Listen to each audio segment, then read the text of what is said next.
The US-Israeli war on Iran, it has entered a dangerous phase. In a major escalation, reports now say that the US has targeted Iran's Natanz nuclear facility with bunker buster bombs. Iran has not sat quietly. In turn, it has threatened to hit back hard, warning that no tourism site worldwide is safe for Iran's enemies. And amid all this, Trump has said that he is considering winding down operations in Iran. This next report gives you more.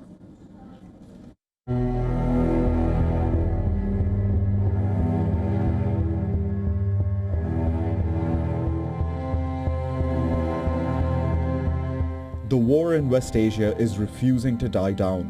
In the latest, the US has directly targeted Iran's most critical nuclear facility, Natanz, once again. Israeli media reports say that the nuclear facility has been hit with bunker buster bombs. The Natanz nuclear facility site had already been damaged in the 12-day war in June 2025. Satellite images had shown structural destruction, but the latest strike marks a significant escalation. Tehran says the attack has raised the legal and diplomatic stakes of this war. And Iran will not be holding back.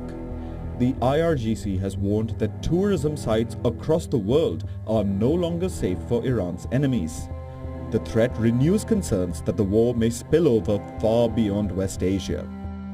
With both sides threatening to climb the escalation ladder, the war in West Asia seems far from over. But for the first time since the beginning of the war, US President Donald Trump has said that he is considering winding down operations against Iran. In a post on Truth Social, Trump wrote that the US is closing in on its military objectives in West Asia. Further, Trump has said that Israel will likely be ready to end its war with Iran once US operations conclude. However, he has dismissed the idea of a ceasefire outright. Mr. President, do you think Israel will be ready to end the war when you're ready to end the war? I think so, yeah. Trump's comments on winding down the Iran war have coincided with reports that say the US is preparing to send 3 more warships and thousands of more troops to West Asia.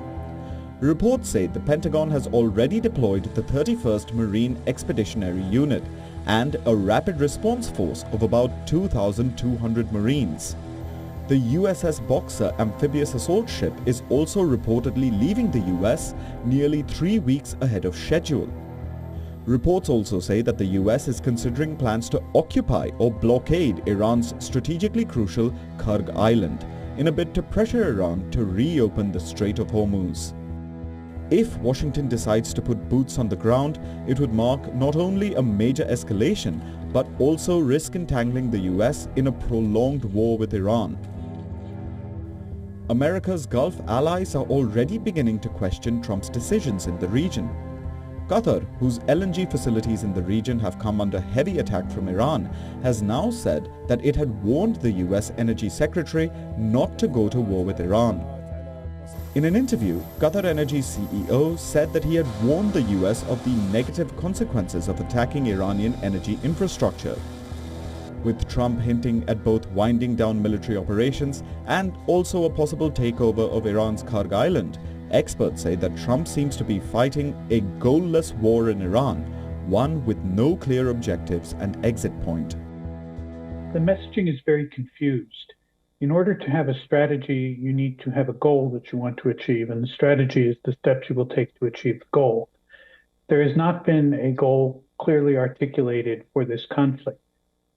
There have been various mentions of things that change from day to day, regime change, an end to the nuclear program, human rights, various things, but there is not a clear goal or a clear set of steps being taken to achieve that goal. So it's very hard to evaluate in the absence. With the war dragging on and the threat of further escalation growing with each day, the entire region and the world could be pushed into an unprecedented crisis. Bureau Report, WION, World is One.